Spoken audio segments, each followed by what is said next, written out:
Happy Sunday. What better way to round out your weekend than with a little WNBA Hoops action and conversation. Welcome into WNBA Hoop Streams presented by Google. I am Taylor Tannebaum.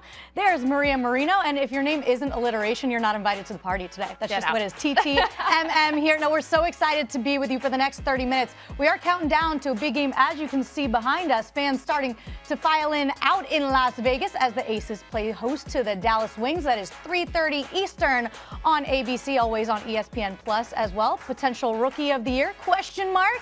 Yeah, I think Paige Becker's the #1 overall pick. Is making a pretty good case for that. She's averaging just shy of 19 points per game as a rook. And there's Chelsea Gray, who I think personally, and Maria, we're going to talk about this, has turned the corner. And so have the Aces, winners of 6 straight, catching fire at maybe the right time. Well, we're going to discuss that. Plenty of W action on the docket all around the country today, but one game nearly finishing up right now, down the road from us, actually in Connecticut. The Sun playing host to the Indiana Fever. Early in this game, the Sun jumped the Fever, and they really haven't looked back. I know right now, late in the fourth quarter, Fever making a little bit of a push. But the biggest storyline from this game, we already know, Fever wounded. Caitlin Clark, once again, missing her 22nd game this season. She's not on the floor. Lost Sid Colson to injury, Erin McDonald to injury.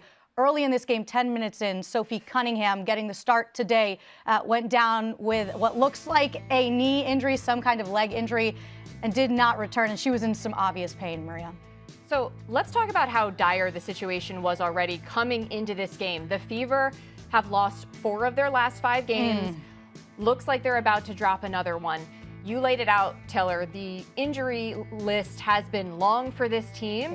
And this is just another blow to the roster. There you go. As you see, Caitlin Clark, Erin McDonald, Sydney Colson, and now Sophie Cunningham. And the reason this is so dire, I mean, that backcourt just cannot catch a break. And Sophie Cunningham had been doing a little bit more of the heavy lifting as far as ball handling is concerned. And all of a sudden, that seems to be in jeopardy. I don't know what else Stephanie White can do here. She has been pulling rabbits out of hats all season long. Magician, I know. This is not a knock to any of the players that are currently on the roster.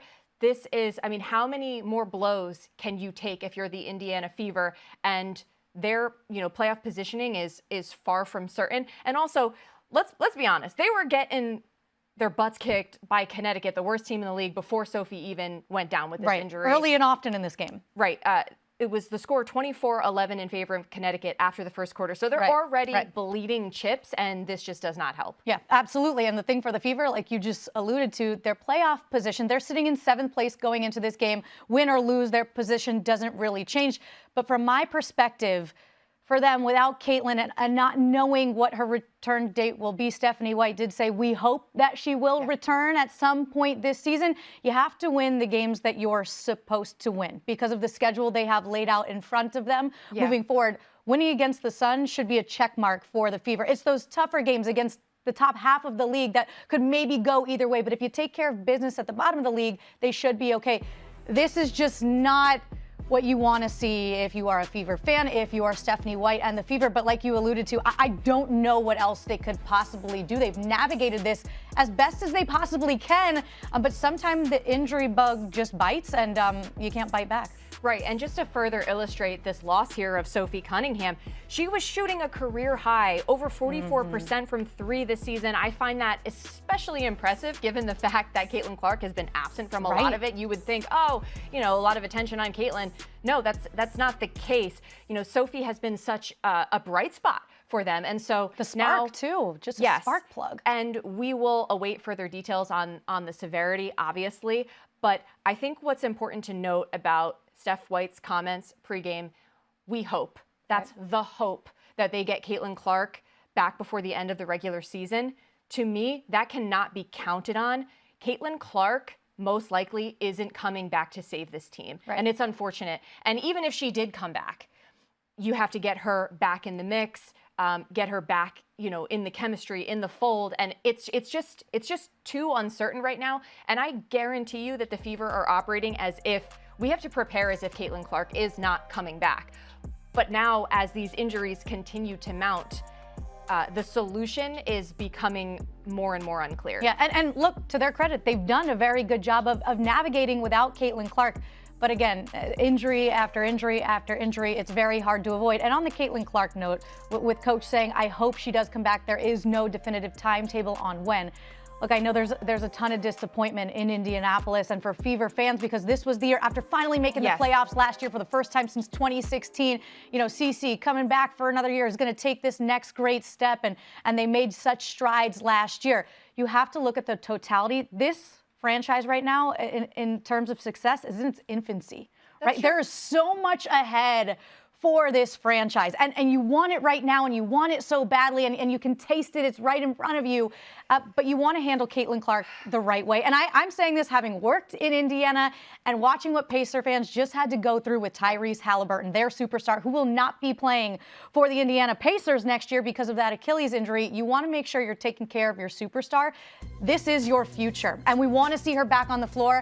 But it's very obvious they are treating this seriously. And when we've talked about it behind the scenes, Maria, soft tissue is no joke. You got to be careful. It's interesting, the parallels here, you know, between the Fever and the Pacers. Going into last season, I mean, it was the most exciting time. You had these two dynamic point guards leading their franchises, very similar styles of play. Obviously, the situation with Halliburton there, a little bit different. They had made it all the way to the finals, right? So it was like a very calculated risk. I guarantee that this Fever organization understands that this is about the long-term health and well-being of their greatest asset, which is Caitlin Clark. If they were rushing her, she would have been back already. And I know there was some talk of that earlier in the season.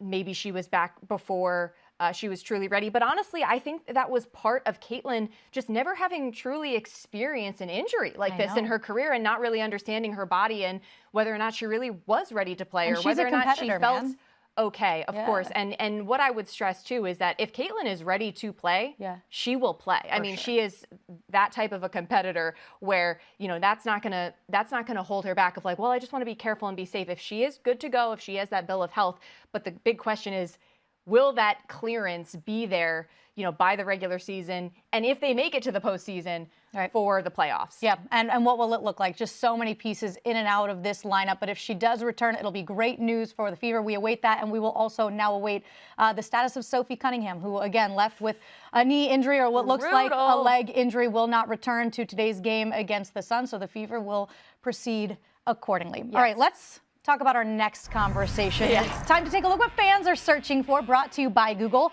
Searches for WNBA playoff picture have spiked 160% in the United States over the past week. So there's teams 6 through 10. We just spoke about the Fever sitting in 7th place. All of these teams really within a handful of games of each other, 3 games within each other, all vying for the 3 final playoff spots. You see that orange line, there's the divider between 8 and 9, who's in and who's out. So who, Maria, are you high on to be on the right side of things once the postseason begins in a couple of weeks?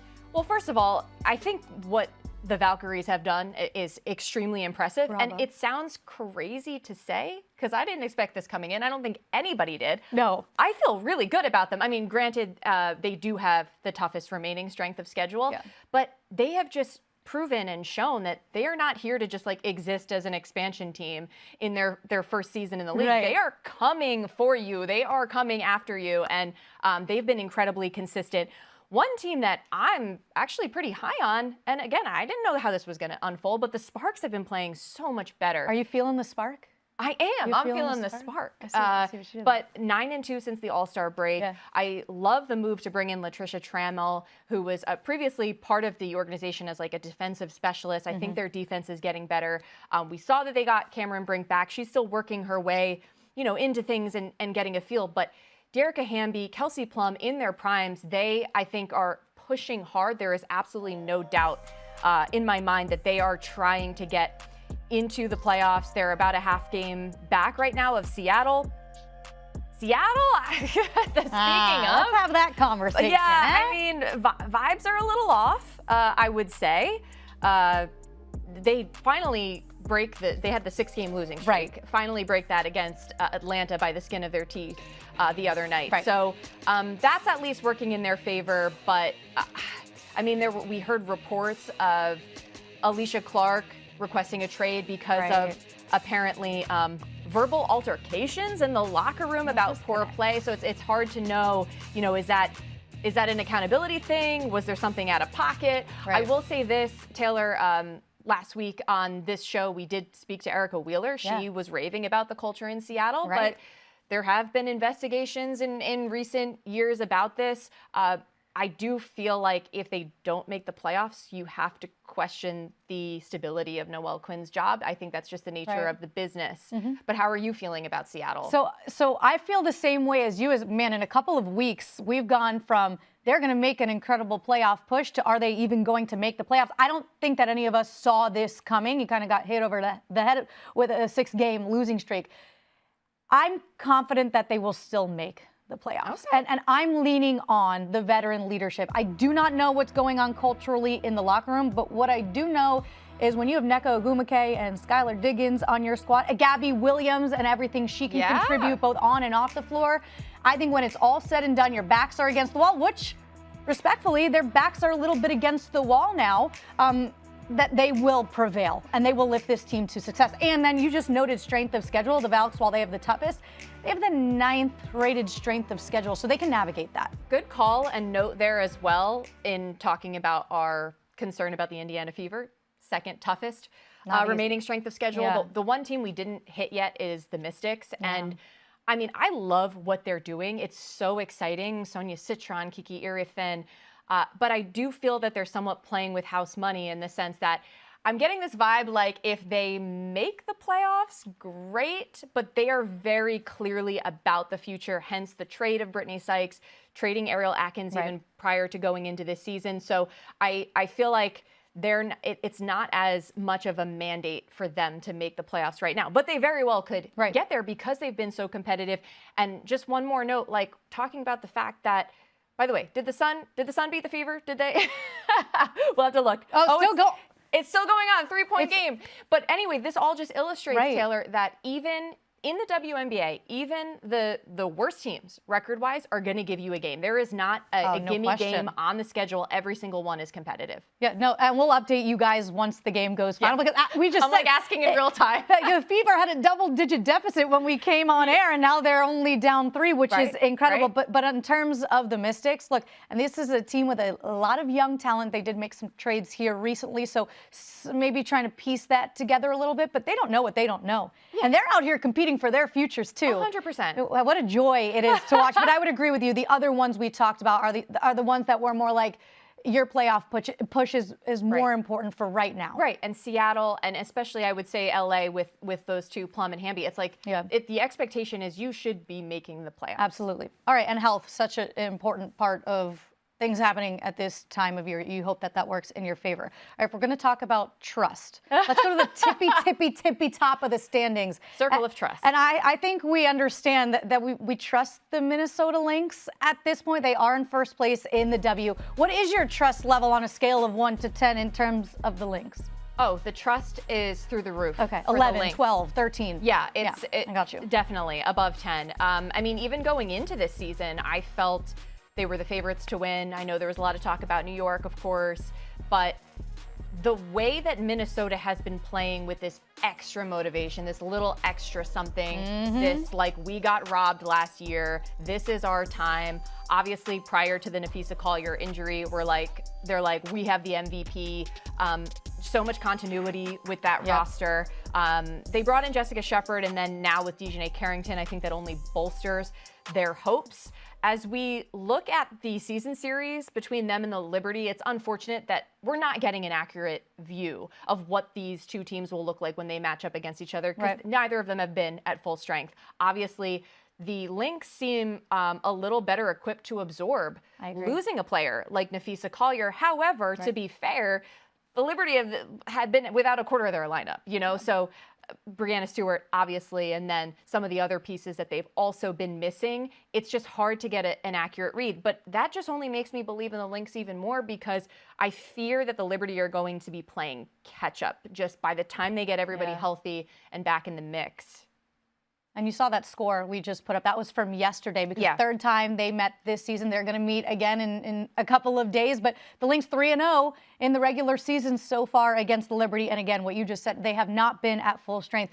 But watching yesterday, I had so much fun watching during the game and then the post-game interview with Courtney Williams, man. What she has done in Fee's absence and just in general this season, she is aggressive. She's a leader that you flock to. And it's very, very obvious that this team is a unit. Like, if you talk about culture in a locker room, I don't have questions with this locker room, and that is very visible on the floor. But what she said yesterday post-game with Fee down, everyone's got to give a little bit more. When I'm feeling it, it's a problem. And I love that kind of leadership, that confidence from Courtney Williams. Courtney Williams is just having a ball. She is so fun to watch. And what I love about her is the fact that she was going into last season, did not even think of herself as a point guard, right? And here she is facilitating, and she has learned to make the right play. Courtney Williams has been phenomenal, and Dejanay Carrington having a little fun as well. Wait, so the context behind this, in case you don't know, they do the electric slide after wins there in Minnesota, and nobody really knows like the origin story of it. They all just do it with their little party hats. Obviously, Dejanay just got traded there, and finally she participated. So she was like, are you all going to leave me alone now? Like I did your little electric slide. But yeah, I guess Courtney says they're going to leave her alone. I want to know, doubtful. Taylor, what is your electric slide game like? I mean, we can Should turn we do a quick post show? We'll we should have brought our party hats. Where were we? We'll do the electric slide to celebrate. Stay tuned for the post show, please. But I mean, I love the vibes. What's not to love? And they're only going to get better once they get Nafisa Collier back. Exactly. And this might be a positive thing for Fee, and that's terrifying for everybody else. She's resting her body right now for the most important time of the year while she is nursing an injury, man. She's getting that body rest. So watch out for the Lynx. They just seem like they're on a little bit of a revenge tour. Okay, let's play a little game since we're talking about the top of the league. Contender or pretender? So we're going to go through some of the teams that are up there at the top of the standings. You have the Dream, who are now in second place. Don't Look Now, Liberty, Mercury, Aces. Right. All right, what about the Dream? They are sitting in second place right now. How we feeling? How we feeling about the Dream right now? So I'm going to be honest, like the way that I'm thinking about these four other teams at the top besides Minnesota, the only way I can kind of wrap my head around it is I'm splitting it up between the two teams that have kind of just arrived this year, in Atlanta and Phoenix, and the two teams that have been there before in New York and Las Vegas. And so, you know, Atlanta has been phenomenal. I mean, Carl Smesko, what you have done in your first year head coaching this team is unreal. I am concerned a little bit about the Jordan Canada injury, although they still look pretty good. They seem like they're staying afloat. So there is that. But same thing with Phoenix. I just feel like I would be surprised, I guess, if either of these teams in sort of year one of this new era of these new iterations of this team, if they were contending for a championship, whereas, you know, the other two in New York and Las Vegas, they have the experience, they have the vets. I'm with you on the Dream. In terms of the Mercury, I just think the pieces they brought in, and man, what you just said, this is a completely new era. No DT, no Brittany Griner, because she is in Atlanta. What was going to happen? They brought in some incredible pieces. You have Alyssa Thomas, you have Satu Sabali. I don't think we talk about them enough. Like, I think we talk about all the teams around them, but never the Mercury, and that's sort of scary. Like if you're not paying attention to them, they're going to end up there at the finish line. So I do have them as more of a contender than a pretender, but I understand where you're coming from. Like, there's levels to this when you're building to be a championship franchise again. Yes, and don't get me wrong, like I'm being nitpicky here. I think Atlanta and Phoenix are both phenomenal teams, and going more toward the Phoenix end of it, Alyssa Thomas with what she, you know, this might be her first year on this team, but she has the experience. She's been to the finals a bunch. She's had, you know, deep postseason runs, and so I'm scared. Like, I'm scared of Phoenix. I'm scared of me too. Atlanta. But you know, don't look now. You know, Liberty, if they get healthy, there's that, and then Vegas has just been playing so much better of late. Yeah. So a quick note on the Liberty. Yeah. What do you think is their ceiling this year? You think it's a finals appearance if everybody's healthy? Oh, I mean, I still think they could win a championship. Yeah. Okay. But I feel not as great about it. Yeah, no, I hear you. I hear you. Just because of everything I discussed with regard to getting players back, getting them back in the fold, getting on the same page. They add Emma Meeseman, which has been phenomenal. Huge. And what I think that does for them is just give them so much more flexibility. If a Jonquel Jones is injured or if a Brianna Stewart is injured, you still have that size, can help you on both ends of the floor, disrupt on defense, and then she has such a versatile skill set on offense. So that helps, but we still have yet to see it all come together. And I do think that can play a role when you compare with someone like Minnesota or even Las Vegas, who has, like, their core has been together, you know, A'ja Wilson and Chelsea Gray and Jackie Young. I'm scared of them. I don't want to see them. No.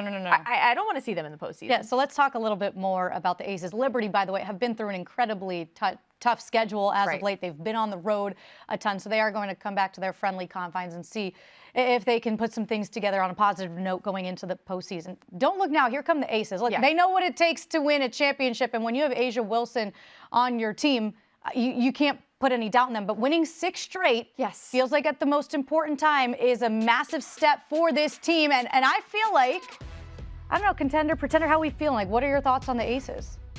Exactly what I laid out before. The same thing applies with New York. I think the Aces are a contender. Yep. And I would not have said that earlier in the season, but they have found it. They have found something. And when you throw in... What do you think they've found? Well, like, what's attributed to this turnaround here as of late, in your opinion? Because look at this. Well, if you're asking me what they found, it's definitely a change in the rotation. Yeah. Taking Jewell Loyd, who is a new piece to this core. Whenever you change your core, it's going to take some time to solve that puzzle. What rotation is going to work best? I have to applaud Becky Hammon here for making a change and bringing Jewell off the bench. So they are 8-1 since she has changed to that role. It's like Coach knows you what she's can doing. see the new confidence that she's playing with. Look at these numbers, the difference as a reserve versus as a starter. And I mean, those percentages are mind-blowing, and more production in fewer minutes, which I find very interesting. I also have to give a shout out to the front office as well, recognizing early on, okay, we need more front court depth, bringing in Alyssa Smith. She's been playing a very important role.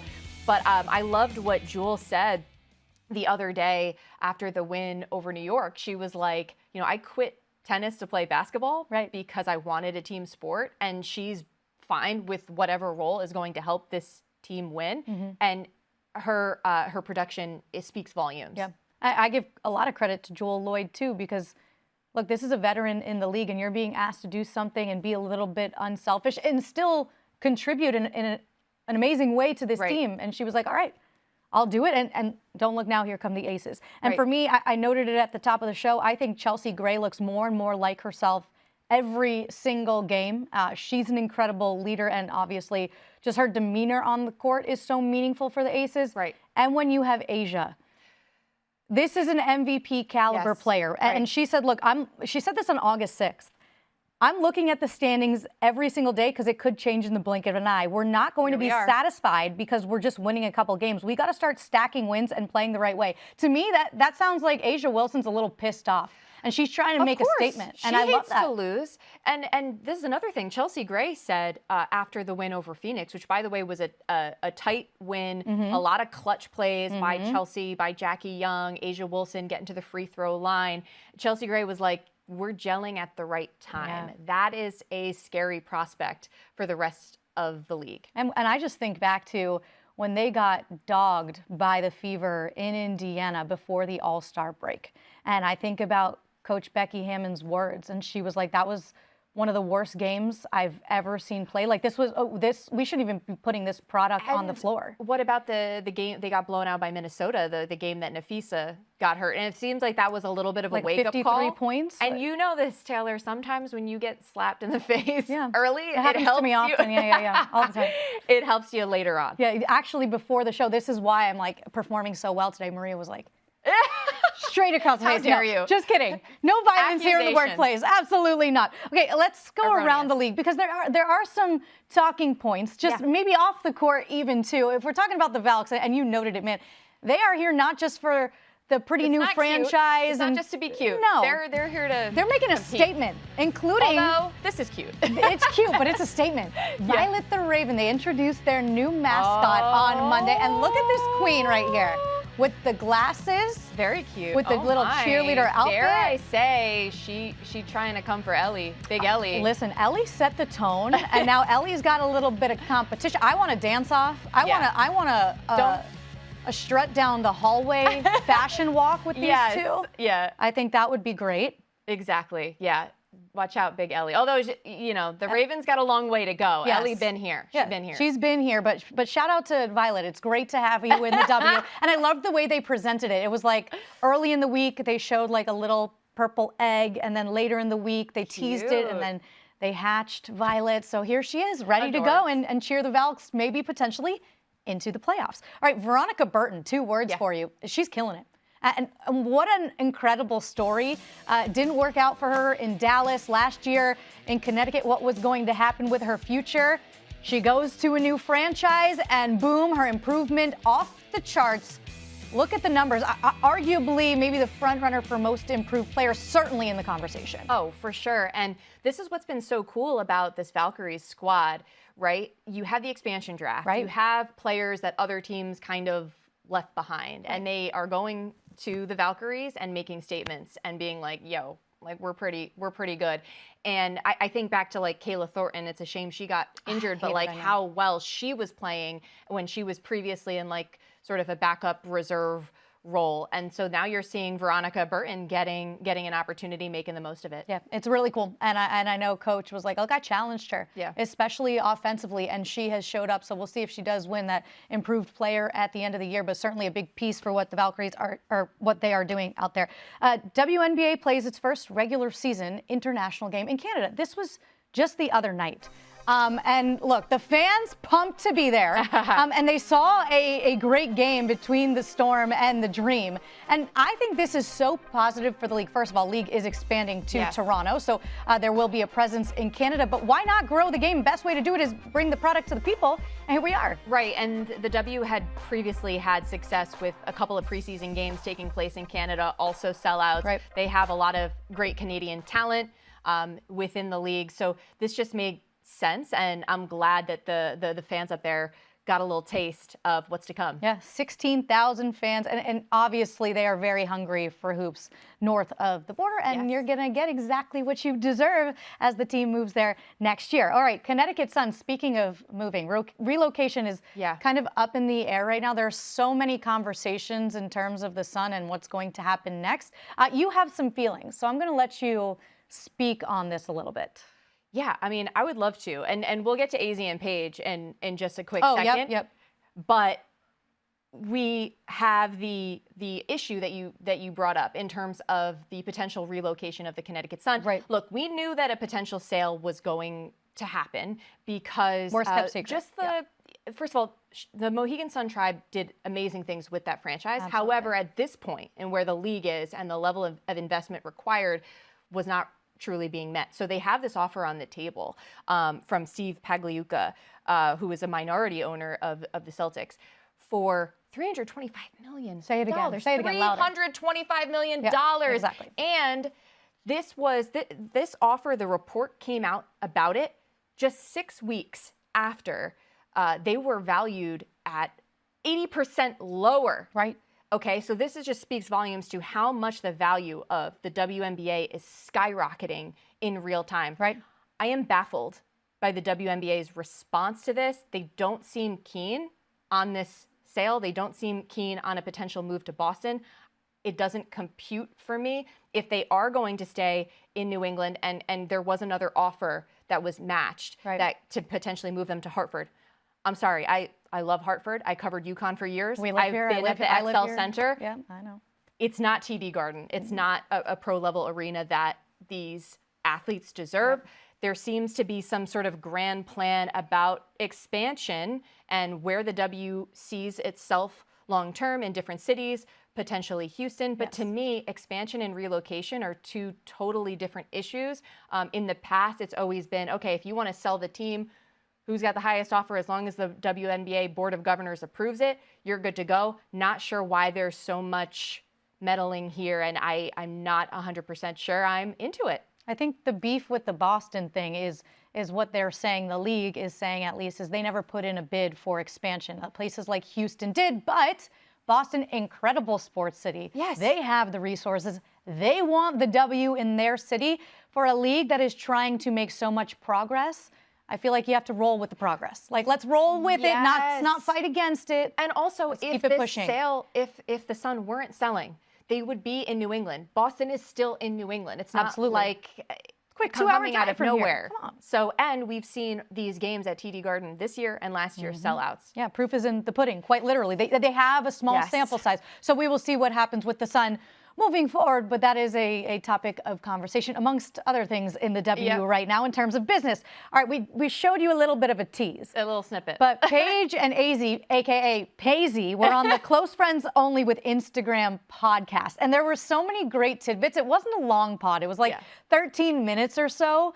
But finally, because they are acknowledging their more than friendship relationship, we are really getting to see their personalities and their friendship together. And there were so many fun things they talked about, like from cottage cheese to like who has a prettier jump shot to like who borrows whose clothing. Like, it was just such a joy to really watch their personalities together. I love them. This was a delightful listen. You have to listen. They were so funny, so many great moments, but definitely the one that stood out to me, I loved when they talked about comparing their shots, right? So it was like, who is the prettier shot? Okay, obviously Azzi Fudd has this textbook, gorgeous, beautiful shot. It's so consistent. Steph Curry talked about this. Her form is pretty much the same every time the ball leaves her hands.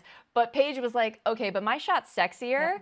And I agree with that because Paige just has a swagger about her. And what I love is like she improvises and the way she can use her body off balance finishes. So I definitely agree with their assessment. And that brings me to Paige and just how well she is playing this season for Dallas. Man, does she even look like a rookie at this point? Not at all. I think I expected this because Paige is such an understated superstar, in my opinion. Like, she doesn't need the flash. She has it. Right. She has that swagger, though. She doesn't need to be big and bold because it shows in her game. I have watched Paige at points this season and thought, it's not supposed to be this easy. No. It's not supposed to be this easy or look this easy to go from college to the pros. Now, granted, she had the experience, she had the maturity from her 5 years at UConn and the perspective that she gained even when she was injured. Right. But there are times I felt like this with Caitlin toward the end of last season as well, Caitlin Clark, was like, it's almost like Paige is playing on this different level of IQ. She's seeing the game so well. Unfortunately, Dallas is not at a point where they are competing the way she would like, obviously. But at the same time, this is an extremely exciting moment for Dallas with so many young, promising pieces. They just got Maddie Siegrist back the other day. She looks phenomenal. Tied her career high with 22. Yes, and Haley Jones, somebody who wasn't rostered before, is seeing so much progress. The other rookies that they got in JJ Quinterly and Isaiah James doing her thing. I just am very excited for where this roster is going in the future. Yeah, you look at Dallas, you look at Washington. There are some really, really valuable, bright future pieces on their rosters. I know we're getting ready to watch Dallas take on Las Vegas, but we need to give you an update on this Fever Sun game. Please. Because we started, at 3 o'clock, Maria? And they were down the Fever double digits. Well, we're in overtime at this point because there's Tina Charles, who's been balling all day for the Sun. But here's Aaliyah Boston from the elbow to tie the game up at 84 with just about 20 seconds left to play. They go into OT, and right now the Fever are up 92 to 86. Oh my, you know what? I was hating before, but this could be a season-saving type of win for the Fever and the way they are galvanizing even after a loss like Sophie Cunningham with the injury. But look at Kelsey Mitchell there. She is clearly playing with that mindset of we are not losing. We have to win this game. Aaliyah Boston there as well with the double-double. My goodness, playing like a team that is on the brink of whether or not they're going to survive. Absolutely. So great to see. But that is a veteran in Kelsey Mitchell, which any chance I get to brag on, arguably my favorite player in the W. I love her as a human being and also a player. But post All-Star break, she's averaging 21.4 points per game, nearly 5 assists, and her 3-point shooting Oh, has yeah. skyrocketed too. She's putting this team on her back, and you're seeing this on full display. So if Fever can hold on, what a comeback it would be. We still are awaiting Sophie Cunningham's health injury update. We'll see what that is all about. But you got a game to watch over on ABC between the Aces and the Wings. And we got to go. For Maria, I'm Taylor Tannebaum. Thanks so much for watching WNBA Hoop Streams presented by Google. We'll see you next time.